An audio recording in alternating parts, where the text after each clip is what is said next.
शिक्षक जिज्ञासु को नमस्कार। आपका स्वागत है डॉक्टर पवन शुक्ला एजुकेशनलिस्ट नामक यूट्यूब चैनल पर। आइए हम बात करते हैं आज के प्रकरण का, जो हमारा वीडियो है इसके प्रकरण पर बात करें तो हम आज एनालिसिस ऑफ वेरिएंस की बात करते हैं, एनोवा की बात करते हैं, जो कि टी टेस्ट के संदर्भ में बात होती है, जिसमें टी टेस्ट आप निकाला जाता है। तो टी टेस्ट के बारे में आपने देखा होगा तो टी टेस्ट केवल 2 समूहों के लिए होता है। अगर आप 2 से अधिक समूहों में जो ग्रुप में मध्यमान का प्रसरण देखना चाहते हैं तो उसके लिए आपको कई बार टी टेस्ट निकालना पड़ेगा। जैसे group 1, group 2, group 3, group 4, group 5 है, तो ये पांचों की तुलना करना हो तो आप एक बार ग्रुप 1, ग्रुप 2 का निकालेंगे, ग्रुप 1, ग्रुप 5 का, तो इस तरह से आपको 10 बार निकालना पड़ेगा। लेकिन एफ टेस्ट जो खोजा गया, ये खोजा गया आर ए फिशर के द्वारा। इन्होंने किया गया कि देखा कि जो 10 एक ही प्रकार की गेहूं की फसल को इन्होंने एक ही प्रकार की फसल थी एक ही प्रकार के खेत में इन्होंने 10 प्रकार के गेहूं को बोया और अलग अलग क्यारियों में उन्होंने देखना चाहा कि क्या उसका उत्पादन होता है, उसका जो प्रोडक्शन था कितना होता है। तो उसी के संदर्भ में इन्होंने एफ टेस्ट की खोज की थी, एनोवा का, एनालिसिस ऑफ वेरिएंस का, जिसको कि इनके शिष्य W.G.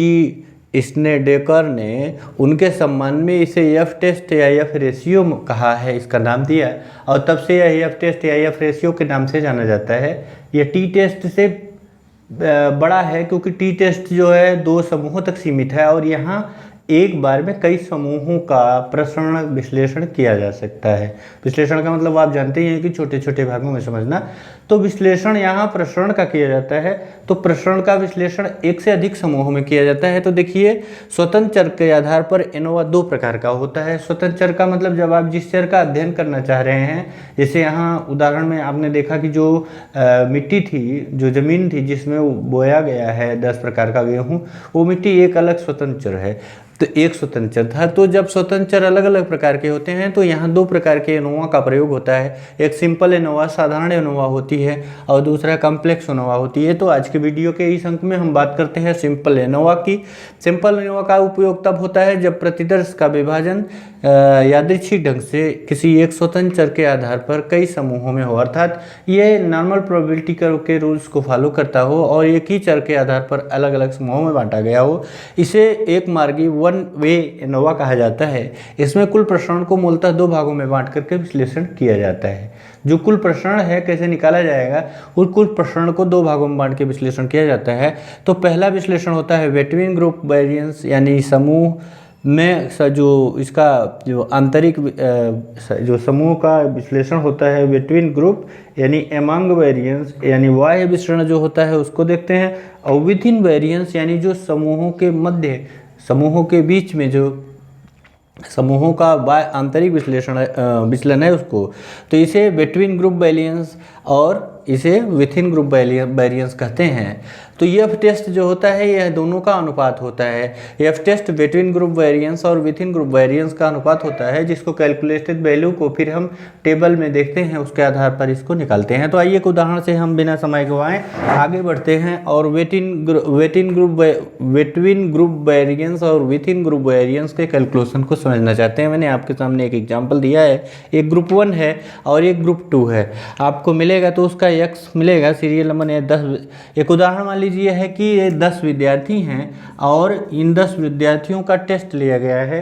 दोनों 10 विद्यार्थियों का जो टेस्ट लिया गया है, इन 10 विद्यार्थियों का एक ही परीक्षण पर दूसरा समूह, जो 10 लड़के हैं, 2 समूह हैं 10-10 के, तो 10-10 के G1 G2 हैं और इन पर टेस्ट एक ही टेस्ट लिया गया है। माने इसका जो टेस्ट है एक ही है, यानी स्वतंत्र चर इसी टेस्ट के आधार पर उसके स्कोर्स को हम देखना चाहते हैं, इसलिए स्वतंत्र चर हुआ। और इसमें देखिए x1 दिया गया है 5 6 7 5 6 7 5 6 7 5 6। तो सबसे पहले हम क्या करते हैं कि इसका x का m निकालते हैं, मीन निकाल लेते हैं। तो मीन का आप जानते हैं कि जब आंकड़े आपके अवर्गीकृत होते हैं तो mean equal to summation of x upon n होता है।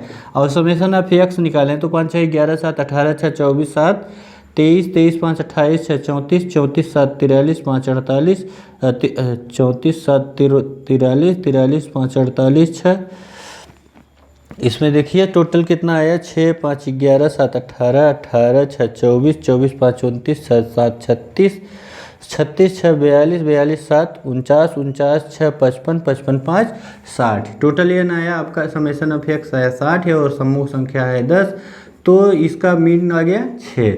अब आप क्या करते हैं, D1 निकालते हैं। D1 equal to x minus M, जो आपका दिया गया प्राप्तांक है उसमें से आप मध्यमान को घटाते हैं। तो पहले में से 5 में से 6 घटाएं ऋण 1, फिर 6 में से 6 घटाएं 0, फिर 7 में से 6 घटाए तो धन 1, फिर 6 में से 6 घटाए 0, 7 में से 6 घटाए ये धन 1, फिर 5 में से 6 घटाए ऋण 1, 6 में से 6 घटाया आपने 0 प्राप्त हुआ, 7 में से 6 घटाया 1 प्राप्त हुआ, 5 में से 6 घटाया 1, 6 में से 6 घटाया 0। और फिर इसका समेशन ऑफ D1 स्क्वायर निकालते हैं। समेशन ऑफ D1 स्क्वायर निकालेंगे तो आएगा 1 0 1 का स्क्वायर 1, 0 का 0, 1 का स्क्वायर 1, 0 का 0, 1 का 1, 0 का 0, 1 का 1, 1 का 1, 0 का 0। टोटल कर देंगे कितना है, 1 2 3 4 5 6।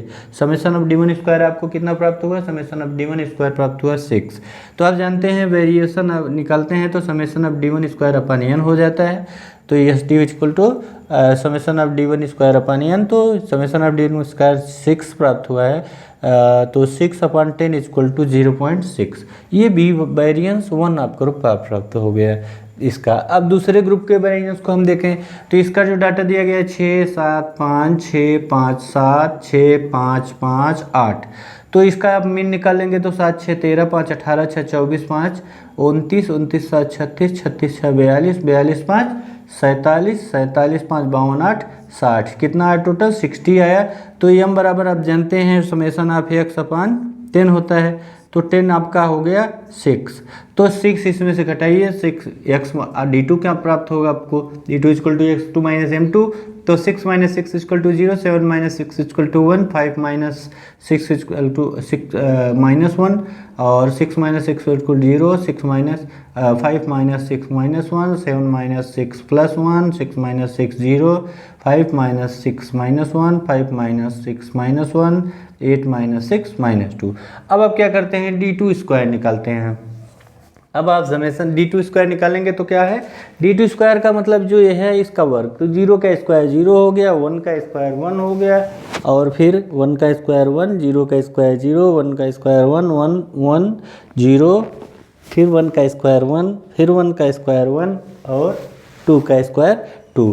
अब आप टोटल समेशन आप D2 स्क्वायर करेंगे तो कितना आएगा, 1 2 3 4 5 6 4 10। तो समेशन ऑफ D2 स्क्वायर आ गया 10। वेरिएंस जो सेकंड ग्रुप का variance 2 summation of D2 square upon n2।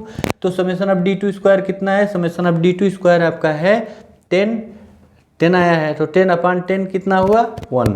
तो अब आप क्या करते हैं, टोटल वेरिएंस निकालते हैं।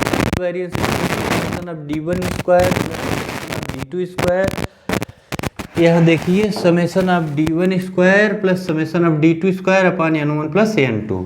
ठीक, तो समेशन ऑफ D1 स्क्वायर आपने कितना निकाला था, समेशन ऑफ D1 स्क्वायर आपका आया है 6। समेशन ऑफ D2 स्क्वायर आपका आया है 10, तो 6 प्लस 10, n1 में 10 और n2 में 10, दोनों में आप जानते हैं कि समूह संख्या यहाँ जो उदाहरण लिया गया उसमें 10 10 है, तो 10 10 20, तो 6 धन 10 16/20, यानी 20 गुणे 8 करेंगे तो 160 बने, 10.80 का टोटल वेरिएंस प्राप्त हुआ। अब आप चाहें तो इसको जो बिटवीन ग्रुप वेरिएंस है इसको इस तरह से भी निकाल सकते हैं, between group variance is equal to V total, यानी total variance minus BW within variance. VW जो होता है उसमें जब आपने देखा यहाँ बिटवीन ग्रुप वेरिएंस जब निकालेंगे, यहाँ जो आप देखें आप वेरिएंस निकालें तो दोनों अलग अलग समूहों का निकालेंगे, लेकिन जब बिटवीन ग्रुप का निकालेंगे तो यहाँ देखिए एक समूह को एक मेंबर माना जाएगा, एक सदस्य मान लिया जाएगा, जो पूरा समूह है वो सदस्य हो जाएगा। तो BB का फार्मूला है VW, यानी विथ इन ग्रुप वेरिएंस का फार्मूला है V1 plus V2 plus plus plus n तक अपान n, जो भी V1, तो 0.6 आया पहले का, 1 आया दूसरे का, 1.6/2 यानी 0.80। देखिए टोटल वेरिएंस आपका 0.80 आया, यहाँ भी 0.80 आया। इसको आप अब विथ इन ग्रुप वेरिएंस निकालें तो G1/G2, अरे सॉरी G1 G2 एक टेबल बनाया आपने, मीन देखा 6 दोनों का आया है।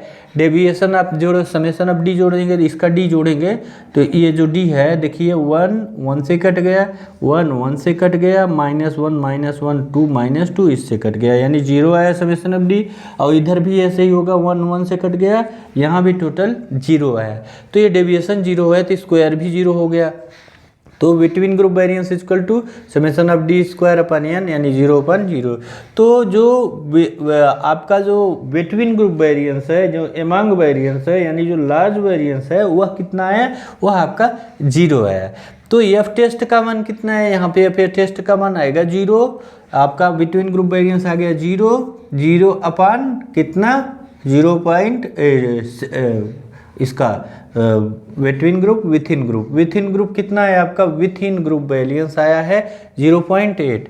तो 0/0.8 यानी यह जो एफ टेस्ट इसका आया ये 0 आया। यहाँ आप n-1 और के +1 निकालते हैं, ये उसका देखने के लिए जो डिग्री ऑफ फ्रीडम पर, जिसको कि आप देखेंगे बेहतर ढंग से हम समझेंगे अगले वीडियो में, जिसमें हम आप बात करेंगे, किसमें बात करेंगे, जब आप सिंपल एनोवा की जगह कॉम्प्लेक्स एनोवा की बात करेंगे तब उस बातों को समझेंगे। तब तक आप अध्ययन करिए एनोवा के बारे में, जो कुछ बातें ना समझ में आई हो पूछिए, जो समझ में आई तो भी कुछ कहिए।